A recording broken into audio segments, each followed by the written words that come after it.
नमस्कार मेरे प्यारे साथियों, मैं चेतन शर्मा स्वागत करता हूं आपका हमारे इस YouTube चैनल पर। तो कल की क्लास जहां अपन ने ख़त्म की थी वहीं से अपन आगे चर्चा करते हैं कि किस तरीके से आगे का पेपर बन रहा होगा मध्य प्रदेश सब इंस्पेक्टर का। तो कल अपन ने पढ़ा था 29 अक्टूबर 2017 जो द्वितीय पाली सेकंड शिफ्ट में जो पेपर हुआ था उसमें गणित के कितने सवाल आए थे और अपने को कैसे हल करने थे। आज अपन पढ़ेंगे 31 अक्टूबर 2017 को जो मध्य प्रदेश सब इंस्पेक्टर ने पेपर लिया था फर्स्ट शिफ्ट में, उसमें गणित के कितने सवाल आए थे और उन सवालों को करने का सही तरीका क्या था। जैसा कि पिछली वीडियो मैंने आपको ये बता दिया था कि मैं अब वीडियो में ऑप्शन नहीं दूंगा, क्योंकि ऑप्शन जब अपने को मिलता है तो लगता है क्यों ना ऑप्शन से ही हल करें। पेपर में हालांकि आपको ऑप्शन मिल रहे होंगे, लेकिन कई प्रकार के सवाल ऐसे होते हैं जो ऑप्शन जिनको अटका के पटक देते हैं, नहीं हो पाते हैं यार सवाल। तो अपन क्या करेंगे, बिना ऑप्शन के आज सवाल करके देखेंगे। आज ऐसा किया है, बाकी डेली मैं आपको ऑप्शन दूंगा, ठीक है। तो समय ना खराब करते हुए पहला क्वेश्चन आपकी स्क्रीन पर है, जल्दी से पढ़ लीजिए। फर्स्ट क्वेश्चन आपकी स्क्रीन पर है, जल्दी से उस क्वेश्चन को रिपीट कर लीजिए। आज मेरे को भी बिल्कुल प्रिंट आउट निकालने का टाइम नहीं मिला और आज क्लास जो लेट हुई है उसके लिए मैं क्षमा चाहता हूँ, ठीक है। जैसा कि टाइमिंग मैंने आपको बता रखी है कि 4 बजे तक शाम को मेरी वीडियो आपको मिल जाएगी, मेरी क्लास आपको मिल जाएगी और मॉर्निंग में सुबह 8 से 9 के बीच में आपको इंग्लिश की क्लास मिल रही होगी। 2-3 दिन रुक जाइए, बाकी टीचर्स की भी क्लास आपको आने लगेंगे, रीजनिंग भी आने लगेंगे, जीएस का पोर्शन भी अपने को मिल जाएगा, ठीक है। तो सवाल आपको दिखाई दे रहा होगा, सवाल कह रहा है कि 2 बराबर x प्लस 1 बटे में 1 प्लस 1 बटे में 3 प्लस 1 बटे 4। वो कह रहा है इसमें x की वैल्यू बताइए कितनी होगी। क्या पूछा उसने, x पूछा कि x बराबर कितना आएगा ये निकाल के बता दो। अब पता है चूंकि अपने को नीचे से हल करते हैं, इस तरह मिश्रित भिन्नों को हमेशा नीचे से हल किया जाता है, तो करते हैं। देखो बेटा, 4 को जब 3 से गुणा करोगे तो 12 और 12 में 1 जोड़ोगे तो 13 बटे 4 हो जाएगा। क्वेश्चन आपको दिख ही रहा है, तो इसको मैं यहाँ से हटा के लिख देता हूँ सीधा 13 बटे में 4। और ये 4 जब 1 से मल्टीप्लाई होगा तो यहाँ कितना बना लेगा, ये 4 बना लेगा और इसको मैंने यहाँ से हटा दिया, ठीक है। अब 13 एकम 13, 13 में 4 जोड़ोगे तो कितना आएगा 17 बटे 13। तो इसको अपन क्या लिख सकते हैं, 17 बटे में 13 लिख सकते हैं। और जो 13 है वो ऊपर जाके मल्टीप्लाई हो जाएगा 1 से, तो कितना बना लेगा 13 बना लेगा, यहाँ हट गया। अब ये जो 13 बटे 17 है वो बराबर के इधर जाएगा तो माइनस का हो जाएगा। यहाँ से x की वैल्यू जब अपन निकालेंगे तो 2 माइनस 13 बटे में 17। भाई 17 को 2 से मल्टीप्लाई करोगे तो आएगा 34 34, और 34 में से जब 13 माइनस कर दोगे तो आ जाएगा 21। तो ये बच गया आपका बिल्कुल सही है, 21 बटे में 17। तो आपका आंसर कितना आ जाएगा 21/17 आपका आंसर आ रहा होगा, ठीक है। आपके पेपर के तीसरे नंबर का सवाल था। कौन से नंबर का, 3rd नंबर का क्वेश्चन था आपके पेपर का। अगला सवाल पढ़िए प्यारे बच्चों। अरे वाह, ये दोनों ही क्वेश्चन सिंप्लीफिकेशन के दे दिए उसने, ठीक है। पहला दूसरा दोनों क्वेश्चन ही उसने किसके दे दिए, सिंप्लीफिकेशन सरलीकरण के क्वेश्चन दे दिए। उम्मीद करता हूं कि आपको सवाल समझ आ गया होगा। तो अपन आगे अपना क्वेश्चन बढ़ाते हैं। क्वेश्चन थोड़ा दिखने में लेंदी है, करने में बहुत आसान है। आपको लग रहा होगा अरे सर कितना कठिन सवाल मेरे को दिखाई दे रहा है। देखो 2 पॉइंट, पहले मैं लिख लेता हूँ इसको, बस इसको लिखने में टाइम लगेगा। 2.697 माइनस 0.498 का होल स्क्वायर, यही रिपीट हो रहा है प्लस में, प्लस 2.697 प्लस 0.498 और इस पूरे का दे रखा है अपने को होल स्क्वायर। नीचे दोनों का मल्टीप्लाई कर रखा है, प्लस इन दोनों का मल्टीप्लाई कर रखा है। 2.697 इंटू 2.697 प्लस 0.498 इंटू 0.498। अब ये अपने को पता है कि बड़ा सवाल है, बड़ा सवाल दिखने में बड़ा है, करने में तो बहुत आसान है, दिखने में बड़ा है। इसका मतलब जब एग्जामिनर ने पेपर सेट किया होगा तो इस सवाल को डाला ही इसलिए होगा, या तो बच्चा छोड़ दे या फिर सवाल देख के डर जाए कि कितना बड़ा सवाल है, इसमें टाइम ले ले, पहले इसको सॉल्व करे, फिर इसको सॉल्व करे, फिर इसको सॉल्व करे, तब जाके अपना आंसर निकाले, जो कि समय खराब करने वाली बात होती है। और चाहता है पेपर वाला कि आपका ज़्यादा से ज़्यादा मैं समय खराब कर सकूं ताकि आप आगे वाले सवालों पे आगे नहीं बढ़ सको। तो देखो एक यार क्या होता है, एक फॉर्मूला मैं आपको बता रहा हूँ, वो फॉर्मूला क्या आपका काम कर रहा होगा, इसको गौर से देखिए। अगर मैं इसको इस तरीके से रिप्रेजेंट करूं कि a प्लस बी का होल स्क्वायर प्लस में a माइनस बी का होल स्क्वायर, तो आपको कोई दिक्कत होगी? a प्लस बी का whole square plus a minus B का होल स्क्वायर, और ये जो वैल्यू है ये रहती है बराबर 2 इंटू ए स्क्वायर प्लस बी स्क्वायर के। किसके बराबर रहती है? 2 इंटू ए स्क्वायर प्लस बी स्क्वायर के।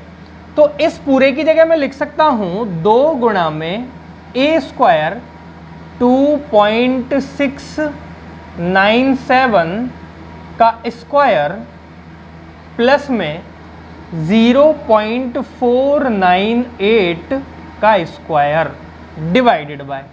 अब मुझे आप ये बताओ a इंटू ए कितना होता है? ए स्क्वायर होता है, तो ये हो जाएगा 2.697 का होल स्क्वायर प्लस 0.498 का होल स्क्वायर। देखते ही समझ गए होगे, उड़ा दो, दोनों को आपस में उड़ा दिया तो अपना फाइनल आंसर कितना निकल के आ गया? 2 अपना आंसर निकल के आ गया। अब तो देखते ही आप समझ गए होगे कि अच्छा सर ये लॉजिक इसमें लग रहा था, अपन सोच रहे थे इतना कठिन सवाल है, लेकिन चुटकियों में अपने सवाल को करके पटक दिया। नेक्स्ट क्वेश्चन पढ़िए, अगला सवाल आपकी स्क्रीन पर है। वीडियो को पॉज करो, रिपीट करो, ठीक है। अपन अगर यहाँ रिपीट करेंगे तो लंबी वीडियो बन जाएगी जिसका कोई औचित्य नहीं होगा, आपको देखने में भी मज़ा नहीं आएगा। इसलिए जल्दी जल्दी क्वेश्चन पढ़ेंगे तो प्रैक्टिस सेशन है, प्रैक्टिस जितनी जल्दी की जाए उतना अच्छा है। चलो मेरे प्यारे साथियों, अगला सवाल आपका परसेंटेज का है। प्रतिशत का क्वेश्चन आपका है कि a का 20%, 20% of a is equal to 50% of b, then find a is how much percentage of b। ये पूछ रहा है आपसे। वो कह रहा है कि 20% a का, तो अगर मैं a का 20% का मतलब 20/100 बराबर, कह रहा है कि b का 50%, b का मतलब मल्टीप्लाई है, 50% का मतलब 50/100। तो 100 से तो मैंने 100 उड़ा दिया, 0 से मैंने 0 उतार दी। अगर मैं a और b का यहाँ अनुपात निकालना चाहूँ तो कितना आ जाएगा? 5/2 आ रहा होगा। वो क्या पूछ रहा है? a का कितने प्रतिशत b है? वो कह रहा है a का कितने प्रतिशत b है, तो इसी तरीके से अपन परसेंटेज फाइंड करेंगे। तो a तो प्यारे बच्चों है 5 और b है 2, और जब दोनों का आप मल्टीप्लाई कर दोगे, 2 से उड़ गया 20 बार, 20 पंजे कितना हो जाएगा? सॉरी 2 से उड़ गया 5, 50 बार, तो कितना हो जाएगा? 250% आपका आंसर आ रहा होगा। a का b कितने प्रतिशत होगा? तो a का कितने प्रतिशत होगा b? अरे उल्टा कर दिया अपन ने। वो कह रहा है a का कितने प्रतिशत b होगा। अरे क्या करवा रहे हो यार। तो यहाँ b आएगा और यहाँ a आएगा, और ये क्या हो जाएगी? पूरी वैल्यू उल्टी हो जाएगी, 2/5। 5 से काटोगे 20 बार तो कितने परसेंट आ जाएगा? 40% आपका आंसर निकल के आ रहा होगा। वैल्यू तो b की फाइंड करनी थी ना यार, तो b को ऊपर रखना पड़ेगा। किसके रेस्पेक्ट में? a के रेस्पेक्ट में, तो a को नीचे रखना पड़ेगा। क्लियर है? ठीक है, चलिए नेक्स्ट क्वेश्चन को पढ़ डालिए जल्दी से। सवाल जो है आपका वो है एज का, एज कॉन्सेप्ट का क्वेश्चन है, आयु का सवाल है। और सवाल कह रहा है कि सुजीत और समीर की वर्तमान आयु का अनुपात 4:3 है। क्या कह रहा है भाई? वो कह रहा है कि एक तो है सुजीत और एक है समीर।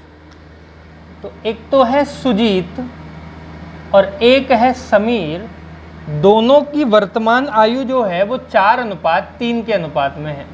अगर सुजीत 4x साल का है तो सुधीर कितने का होगा, 3x साल का हो रहा होगा। 6 साल के बाद सुजीत 26 वर्ष का हो जाएगा। 6 साल के बाद सुधीर की जो उम्र होगी वो हो जाएगी 4x + 6, और 6 साल के बाद ये कितने वर्ष का बताया जा रहा है, 26 वर्ष का बताया जा रहा है। 26 में से 6 माइनस करोगे तो प्यारे बच्चों 20 आएगा, और 4x अगर 20 के बराबर है तो x बराबर किसके हो जाएगा, 5 के बराबर हो रहा होगा। क्या पूछ रहा था, तो समीर की वर्तमान आयु कितनी होगी, 5 तिया 15। समीर वर्तमान में कितने वर्ष का हो जाएगा, 15 वर्ष का होगा। क्लियर है। समीर वर्तमान में कितने वर्ष का होना चाहिए, 15 साल का होना चाहिए अपना समीर। ठीक, चलिए भाई अगला सवाल पढ़ डालिए जल्दी से फटाफट। Next question.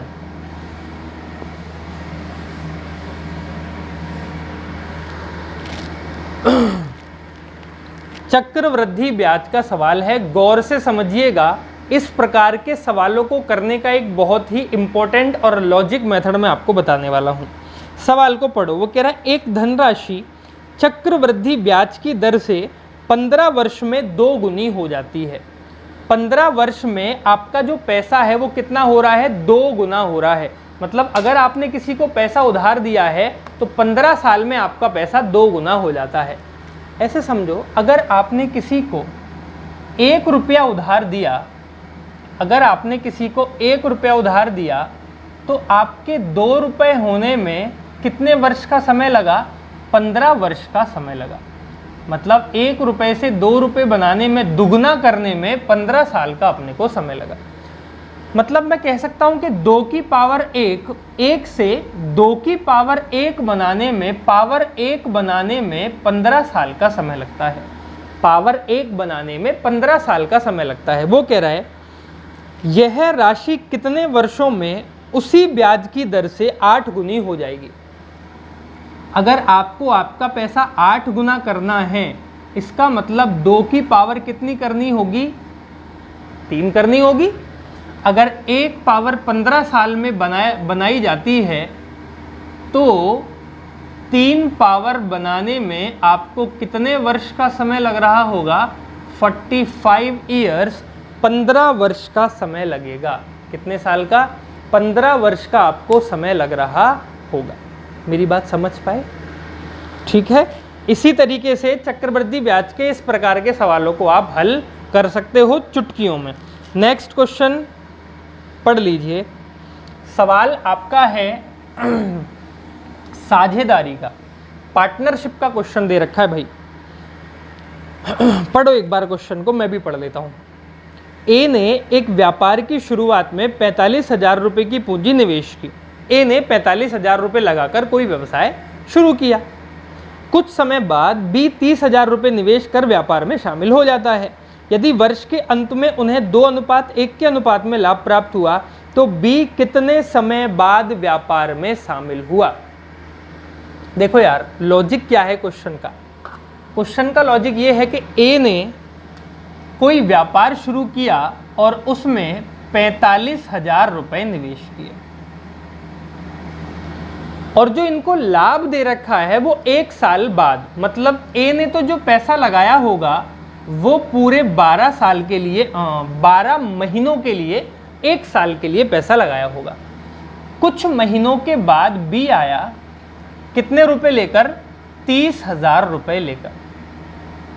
इसने भी कुछ महीनों के लिए पैसा लगाया होगा। वो कह रहा है दोनों को जो लाभ हो रहा है वो लाभ किस अनुपात में हो रहा है, 2:1 के अनुपात में लाभ हो रहा है। क्योंकि इस प्रकार के सवाल अपन कई बार पढ़ चुके हैं तो मैं डायरेक्ट बता रहा हूं। मैंने कहा था कि सबसे पहले आपको क्या करना होगा, इनका अनुपात निकालना होगा कि किस अनुपात में पैसा लगाया गया। तो 15 से कट गया 3 बार और 15 से कट गया 2 बार, अगर ए ने 3 रुपए की राशि निवेश की तो बी ने 2 रुपए निवेश किए होंगे।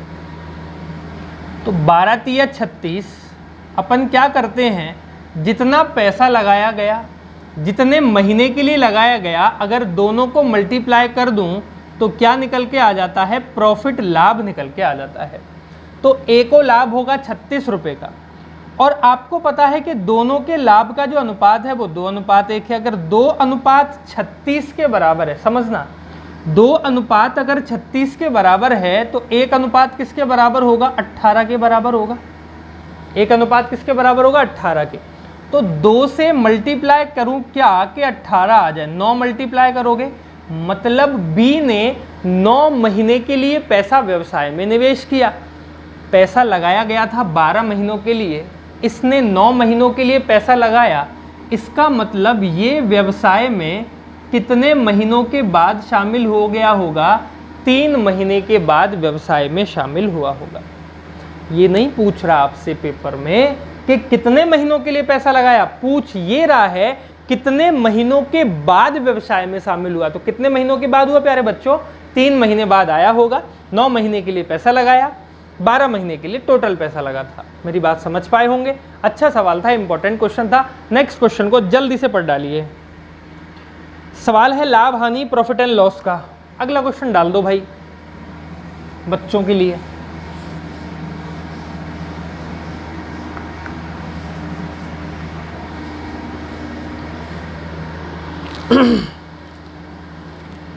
अठारह वस्तुओं का क्रय मूल्य लागत मूल्य 15 वस्तुओं के विक्रय मूल्य के बराबर है। अरे कितनी बार कर लिया अपन ने सवाल, हर पेपर में पूछा जा रहा है कि 18 वस्तुएं खरीद के लाए, जितने रुपए में उतने रुपए में 15 वस्तुएं बेची। जैसे 18 वस्तुएं आप 100 रुपए में खरीद के लाए और 15 वस्तुएं आपने 100 रुपए में बेच दी। इसका मतलब जितने रुपए में 18 सामान खरीद के लाया था उतना तो पैसा निकल गया 15 बेचने पर। जो माल अपने पास बचा हुआ है, कितने सामान बच रहे हैं, 3 सामान बच रहे हैं, उसका क्या होगा, लाभ होगा। कितना बेचने पर, 15 बेचने पर। प्रतिशत लगाने के लिए किससे मल्टीप्लाई कर दूं, 100 से मल्टीप्लाई कर दूं। तो 3 से कट गया 5 बार, और 5 से जब इसको मैं उड़ा दूंगा तो कितना आ जाएगा प्यारे बच्चों, 20% का पूरे सौदे में उस दुकानदार को लाभ हुआ होगा। अगला सवाल है HCF और LCM का। जितने भी अपन ने पेपर पढ़े हैं, लगभग 6, 7, 8 पेपर, या जितने भी पेपर गिनती मेरे को नहीं पता, 6, 7 पेपर हो गए होंगे। 6, 7 पेपर अपन ने डिस्कस किए हैं। हर किसी पेपर में ये सवाल जरूर पूछा, मतलब ये नहीं इसके जैसा सवाल पूछा गया है, बस संख्या बदल रहा है। उन सवालों को अपन ने किया था ऑप्शन से, क्योंकि ऑप्शन मैंने हर पेपर में आपको देता था। इस बार मैंने क्या किया, ऑप्शन आपको नहीं दिए हैं। तो इस क्वेश्चन को डिटेल में कैसे आप सॉल्व करेंगे वो देखिए। वो कह रहा है 2 संख्याओं का HCF जो है वो 26 है। 2 संख्याओं का जो HCF है वो कितना है, 26 है। और उन दोनों संख्याओं का जो LCM है, वो LCM कितना दे रखा है, 1820 दे रखा है। यदि एक संख्या 130 हो, यदि एक संख्या 130 हो तो बताइए दूसरी संख्या कितनी होगी। ये अपना सवाल है। जब मैंने पहली बार इस क्वेश्चन को डिस्कस किया था किसी पेपर में, तो मैंने उसमें डिटेल मेथड आपको बताया था। क्या बताया था कि संख्याओं का जो अनुपात होता है, उस अनुपातों को अगर HCF से मल्टीप्लाई कर दूं तो वो संख्याएं अपन बना सकते हैं। जैसे अगर मैं कहूं यहां से रेशो बना लो, 2 संख्या है ना अपने पास, तो दोनों का रेशो मैंने कितना मान लिया, x अनुपात y मान लिया, x अनुपात y मान लिया। अगर दोनों का रेशो x अनुपात y है तो यहाँ से अगर मुझे वो दोनों नंबर्स बनाने होंगे तो पहला नंबर हो जाएगा 26x और दूसरा नंबर हो जाएगा 26y।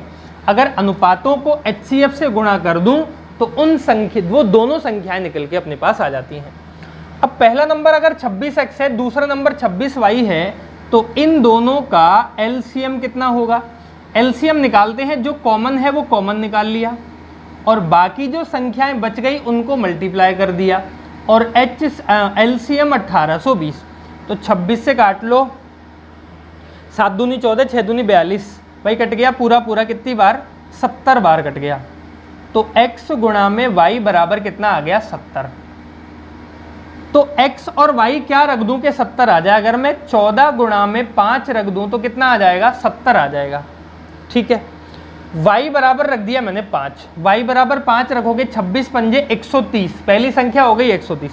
14 गुणा में 26 तो ये हो गया 14 गुणा में 26, दूसरी संख्या आपकी कितनी हो जाएगी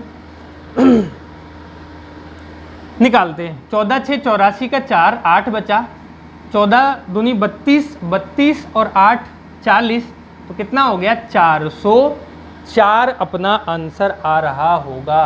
कितना आ रहा होगा, 404 अपना आंसर आ जाएगा। अरे क्लियर है भाई, समझ आ गया होगा। ऑप्शन नहीं है कोई बात नहीं, लेकिन अपन ने कर लिया सॉल्व। नेक्स्ट क्वेश्चन को पढ़ लो आप, तो बस सिंपल इंटरेस्ट का क्वेश्चन है। बिल्कुल यही क्वेश्चन आपका मेरे हिसाब से 27 अक्टूबर मॉर्निंग शिफ्ट के पेपर में पूछा गया था, जितना मुझे याद आ रहा है। ऐसा नहीं, यही क्वेश्चन बिल्कुल सेम यही क्वेश्चन पूछा गया था।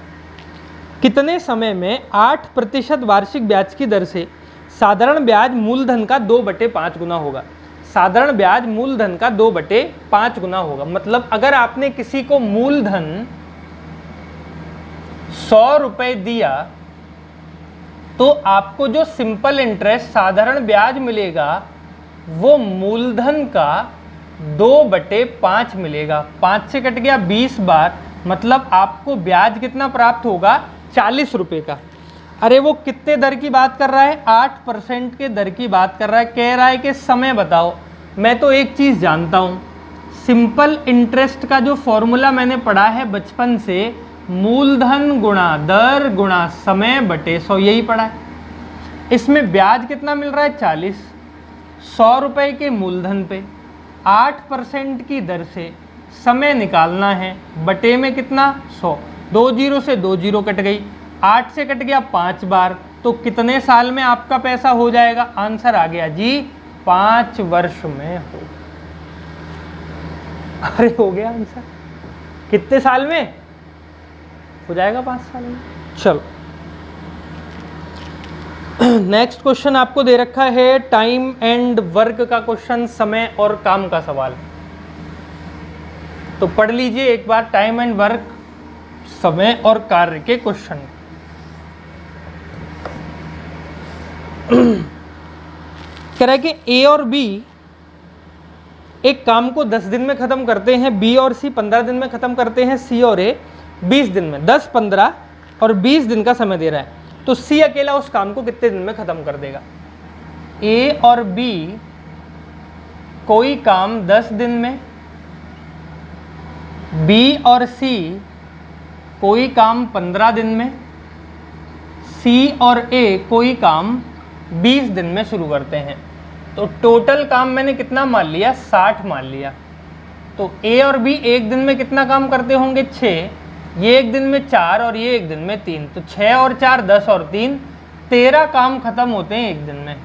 जैसा कि आप सब जानते हो कि ये 13 काम जब खत्म हुए जब ए ने 2 बार काम किया, सी ने 2 बार काम किया और बी ने भी 2 बार काम किया। अगर ये अपनी क्षमता से अकेले अकेले काम करें तो कितना काम कर देंगे, 6.5 काम कर रहे होंगे, 6.5। वो कह रहा है सी अकेला इस काम को कितने दिन में कर देगा। तो सी का निकालने के लिए ए और बी को यहाँ से हटाना पड़ेगा। ए और बी एक दिन में कितना काम करते हैं, 6 काम करते हैं। इसका मतलब सी एक दिन में आधा काम करता होगा। 60 काम करने हैं, सी एक दिन में आधा काम करता है, तो कितने दिन लेगा, 120 दिन लेगा पूरा काम समाप्त करने में। कितने दिन लेगा जी, 120 120 डेज लेगा पूरा काम खत्म करने में। ठीक है, अगला सवाल जल्दी से पढ़ लीजिए। नेक्स्ट क्वेश्चन रिपीट करो और आंसर बताओ कितना आया। सवाल आपका है औसत का। वो कह रहा है 15 आदमियों का जो औसत वजन है वो 1.6 किलोग्राम बढ़ गया जब 42 किलोग्राम वजन वाले व्यक्ति के स्थान पर एक नया व्यक्ति आ जाता है। देखो 15 आदमी थे, हर किसी का वजन कितना बढ़ा, 1.6, मतलब 16/10। तो टोटल वजन 15 आदमियों में कितना बढ़ गया होगा? 5 से कट गया 3 बार, 5 से कट गया 2 बार, 2 से कट गया 8 बार, मतलब 24 किलोग्राम वजन बढ़ा। ये 24 किलोग्राम वजन क्यों बढ़ेगा? क्योंकि 42 किलोग्राम का एक आदमी चला गया, 24 किलोग्राम भार वाला अगर ज़्यादा भार वाला आदमी आ जाए, मतलब 66 किलो का अगर कोई आदमी आ जाए तो औसत कितना बढ़ा देगा? वजन कितना बढ़ा देगा? 24, और औसत कितना बढ़ जाएगा? तो नया आदमी जो आया उसका वजन कितना था? नए आदमी का वजन था 66 केजी, 66 किलोग्राम। समझ गए? कितना आसान सवाल था। करते हैं इसको x मान मान के नहीं हो पाते सवाल। अपन ने कर लिया। दो संख्याओं का योग 40 है, उनका गुणनफल 375 है, तो उनका उल्टा करके जोड़ दो। व्युत्क्रमों का योग, रेसिप्रोकल का सम पूछ रहा है, क्या होगा? जैसा कि अपन ने कई बार ये सवाल पढ़ लिया, अगर एक संख्या a और दूसरी संख्या b है तो ये हो गया 1/a, ये हो गया 1/b, और दोनों का वो क्या पूछ रहा है आपसे? उल्टा करके जोड़ पूछ रहा है। तो अपन ने क्या कर लिया? a b कर लिया। तो यहाँ कितना हो गया? a प्लस b हो गया। अब दोनों संख्याओं का जोड़ कितना दे रखा है? 40, और दोनों संख्याओं का गुणनफल कितना दे रखा है? 375। काट लो भाई, 5 से कट गया 8 बार, और 5 से जब काटोगे तो 5 सत्ते 35 और 5 पंजे 25, तो कितना आ गया? 8/75। दोनों का जो व्युत्क्रमों का योग होगा वो होगा 8/75, 8/75। क्लियर है? नेक्स्ट क्वेश्चन आपकी स्क्रीन पर है, जल्दी से पढ़िए और आंसर बता दीजिए। इतना समय मत लिया करो यार सवाल करने में, छोटे छोटे सवाल हैं, चुटकियों में सॉल्व हो जाते हैं, जल्दी जल्दी करके पटक दो। ए, बी और सी किसी काम को 12, 24 और 36 दिन में करते हैं। ए, बी और सी किसी काम को 12, 24 और 36 दिन में करते हैं। तो तीनों का एलसीएम कितना मालूम है? 72। तो 12 छिंग 72, 24 तिया 72 और 36 दूनी 72। ए और बी दोनों मिलकर उस काम को कितने दिन में समाप्त करेंगे? ए और बी दोनों मिलके एक दिन में 6 और 3 9 काम करते हैं। 72 काम करने हैं, दोनों एक दिन में 9 काम कर रहे हैं, तो कितने दिन में काम खत्म कर देंगे? 8 दिन में काम खत्म कर देंगे। आंसर आ गया 8 दिन। सी के बारे में पूछा ही नहीं उसने, तो सी को तो गरीब को हटा दो। ए और बी एक दिन में 9 काम करते हैं, 8 दिन में 72 काम करके पटक देंगे। नेक्स्ट क्वेश्चन पढ़िए। अगला सवाल, अगला सवाल है जी आपका अनुपात का। वो कह रहा है a का 2 गुना, पढ़ते जाओ और मैं लिखता जा रहा हूं, a का 2 गुना, b का 3 गुना और c का जो 4 गुना है, वो तीनों आपस में क्या है? बराबर बराबर हैं।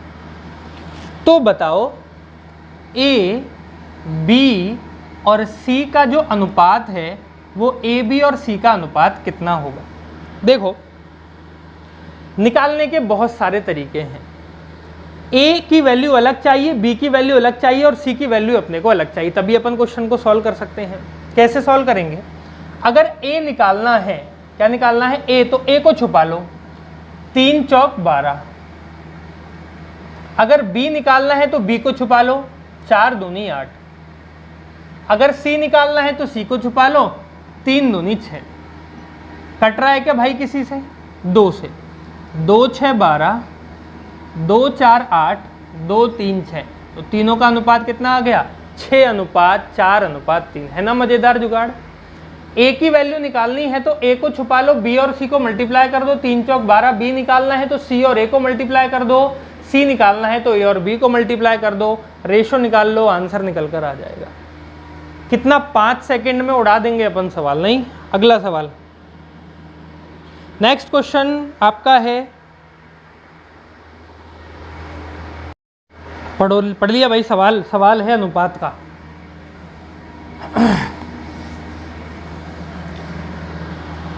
किसका क्वेश्चन है? रेशो का क्वेश्चन है आपका।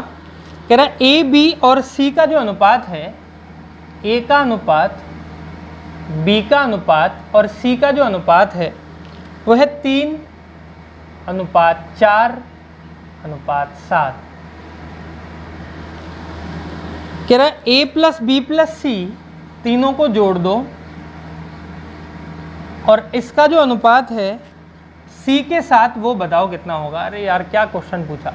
7 और 4 11, 11 और 7 और 3 10 और 4 14, ये लो ऐसे कर लो 14 अनुपात इन दोनों तीनों का तो कितना हो गया 14 और c का अनुपात कितना है 7, c का अनुपात 7 है तो 7 से कट गया 2 बार, 7 से कट गया 1 बार, तो अनुपात कितना आ जाएगा 2:1 आ रहा होगा। अगला सवाल, नेक्स्ट क्वेश्चन स्क्रीन पर है, पढ़ लीजिए। अगले सवाल में उसने कहा कि एक कार 1 सेकंड में 20 मीटर चलती है, 1 सेकंड में 20 मीटर चलती है, इसका मतलब उसकी स्पीड कितनी हो जाएगी 20 मीटर पर सेकंड। वो कह रहा है इसको किलोमीटर प्रति घंटे में बदलिए।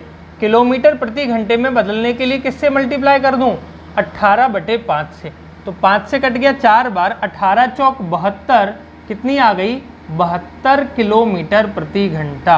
अब बताओ इस सवाल को करने में क्या दिक्कत होनी थी, कोई दिक्कत नहीं होनी थी, इसीलिए अगला सवाल जल्दी से पढ़ लो। अगला सवाल थोड़ा सा अच्छा और लॉजिकल है, अगला सवाल थोड़ा सा अच्छा है।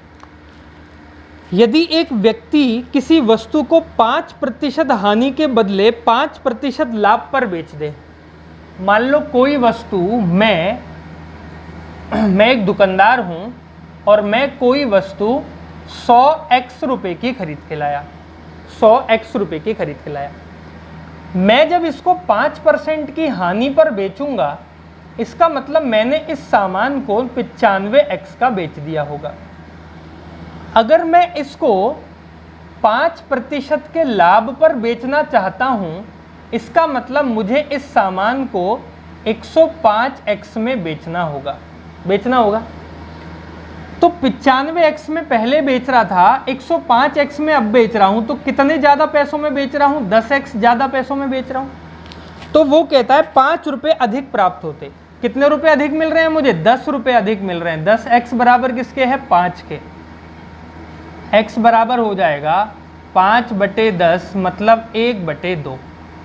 और पूछ रहा था कि लागत मूल्य कितना है, लागत मूल्य 100x है और जब 100 को मल्टीप्लाई कर दोगे 1/2x की वैल्यू से तो कितने रुपए आ जाएंगे 50 रुपये आपका क्या होगा लागत मूल्य होगा। 50 रुपये आपका क्या होगा लागत मूल्य होगा। नेक्स्ट क्वेश्चन जल्दी से पढ़ लीजिए, सवाल अच्छा है, मिश्रण का क्वेश्चन है।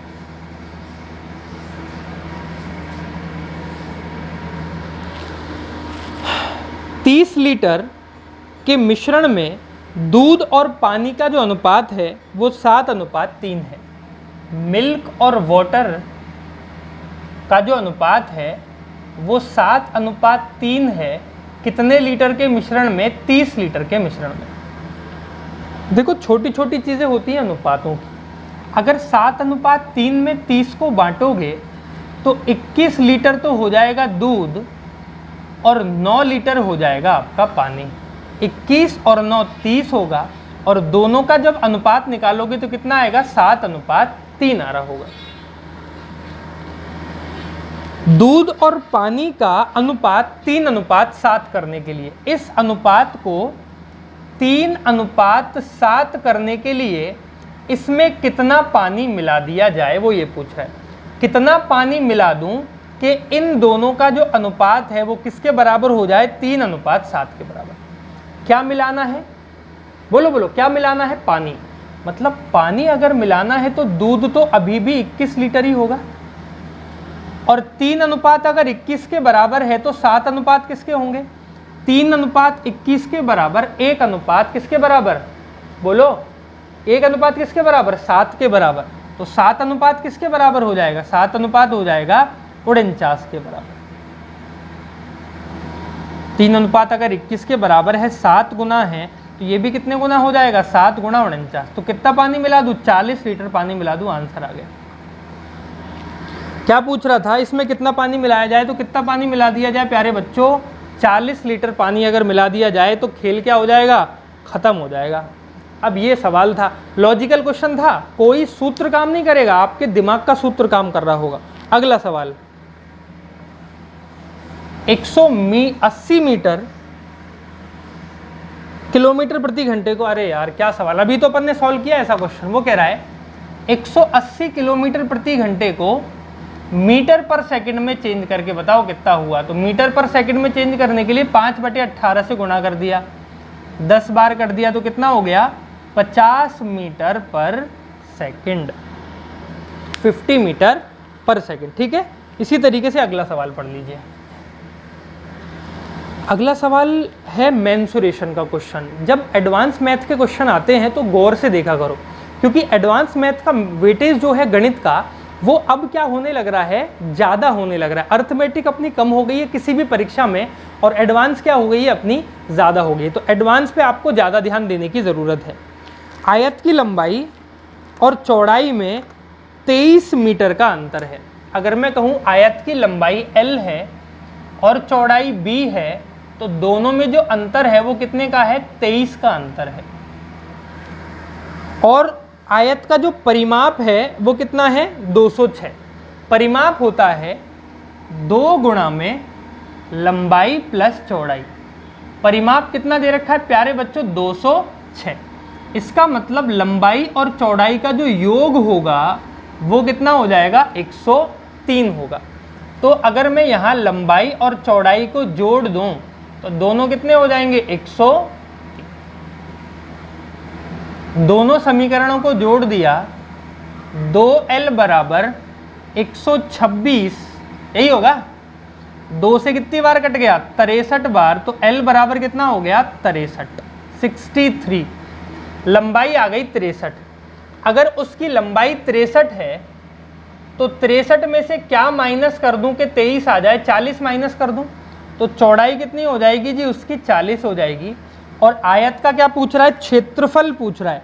क्षेत्रफल होता है लंबाई गुणा में चौड़ाई, तो दोनों को गुणा कर दो, 0 4 3 12 का 2 1, 6 चौक 24 और 1 25, तो कितना हो गया, 2520 उसका क्षेत्रफल हो जाएगा। कितना होगा, 2520 हिज एरिया, उसका क्षेत्रफल होगा।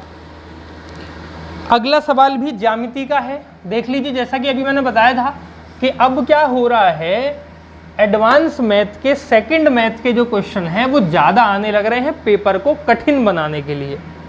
चलो, वो कह रहा है त्रिभुज ABC एन आइसोलेशनल ट्राइंगल। एक त्रिभुज है, कोण C बराबर 90 डिग्री है, मतलब इसको C मानना पड़ेगा, इसको A मान लिया और इसको B मान लिया। अगर ये समद्विबाहु त्रिभुज है तो ये भुजा और ये भुजा क्या होगी, आपस में बराबर बराबर होगी। AC बराबर 5 है, AC बराबर 5 है। अगर AC 5 है तो BC भी कितनी होगी, 5। दोनों बराबर होंगे क्योंकि समद्विबाहु त्रिभुज बोल रहा है। क्या पूछ रहा है, AB बताओ कितनी होगी, AB कितनी होगी। आपको पता है, एक थ्योरम पढ़ी होगी आपने, पाइथागोरस थ्योरम। इसका स्क्वायर और इसका स्क्वायर इसके स्क्वायर के बराबर होता है। तो रूट ऑफ 5 का स्क्वायर 25, 5 का स्क्वायर 25 और 25 कितना हो गया, 50 हो गया। 50 होता है कितना, 25 गुणा में 2, तो 25 से आ गया बाहर 5 और अंदर कितना रह गया, रूट ऑफ 2, तो कितना हो गया, 5√2। चुटकियों में सॉल्व कर लिया। कितना आंसर आ गया अपना प्यारे बच्चों, 5√2 अपना आंसर निकल कर आ रहा होगा इस क्वेश्चन का। क्लियर है। नेक्स्ट क्वेश्चन को पढ़ लीजिए जल्दी से। अगला सवाल भी आपका किसका है, मेंसुरेशन का क्वेश्चन है। आयताकार हॉल की लंबाई चौड़ाई से 5 मीटर अधिक है। हॉल की लंबाई को अगर मैं x मान लूं तो चौड़ाई कितनी हो जाएगी, उससे 5 मीटर ज़्यादा होगी। मतलब कितनी होगी, x - 5 हो जाएगी। लंबाई क्या होगी, 5 मीटर ज़्यादा होगी चौड़ाई से। तो चौड़ाई अगर 5 - x है तो लंबाई कितनी हो गई, इतनी। अब क्या पूछ रहा है कि उसका क्षेत्रफल, लंबाई को चौड़ाई से जब मल्टीप्लाई कर दोगे तो क्षेत्रफल किसके बराबर आ जाएगा, 750 के बराबर आ रहा होगा। x बराबर क्या रख दूं कि समीकरण संतुष्ट हो जाए, x बराबर क्या रख दूं कि समीकरण क्या हो जाए, संतुष्ट हो जाए। देखो ये हो गया x² -5x बराबर, ठीक है। x बराबर क्या रख दूं, या तो टुकड़े कर लो, अगर टुकड़े नहीं करना चाहते हो तो x की वैल्यू सोच के देख लो। देखो जैसे 20 रख के अगर मैं देखूं तो 20 का वर्ग कितना हो जाएगा, 20 का स्क्वायर 400, 400 तो यार कम हो गया। 25 रख के देखा, 25 का वर्ग कितना होगा, 625, कितना होगा 625, माइनस 25 पंजे 125, और 625 में से जब 125 माइनस करोगे तो 750 थोड़ी आ रहा है। अरे यार एक मिनट, लंबाई चौड़ाई से क्या बोला उसने, लंबाई चौड़ाई से 5 मीटर अधिक है, लंबाई जो है चौड़ाई से 5 मीटर ज़्यादा है। अगर ये x है तो ये कितनी हो जाएगी, x + 5 होगी, तो यहाँ प्लस आ रहा होगा ना, सही तो आ गया यार आंसर निकल के 750। x बराबर 25 आ गया। क्या पूछ रहा है, होल की लंबाई, होल की लंबाई होगी 25 और 5 30, और चौड़ाई हो जाएगी आपकी 25, 25 या 75, 750 क्या हो जाएगा, क्षेत्रफल हो जाएगा। तो ये थे आपके क्वेश्चन जो कि पूछे गए थे आपके किस पेपर में, 31 अक्टूबर को मॉर्निंग शिफ्ट में जो पेपर हुआ था उसमें पूछे गए सवाल थे, इंपॉर्टेंट क्वेश्चन थे। आगे की क्लास, कल की जो क्लास होगी वो टाइम पे 4 बजे ही आपको मिल रही होगी। आज मैं थोड़ा सा लेट हो गया था, लाइटिंग प्रॉब्लम थी और कुछ टेक्निकल प्रॉब्लम थी जिससे हम वीडियो को नहीं डाल पाए। कल की जो क्लास होगी उसमें अपन 31 अक्टूबर 2017 सेकंड शिफ्ट में जो पेपर हुआ था उसकी चर्चा कर रहे होंगे। खुश रहिए, सावधान रहिए घर पे। धन्यवाद। बंद कर दो।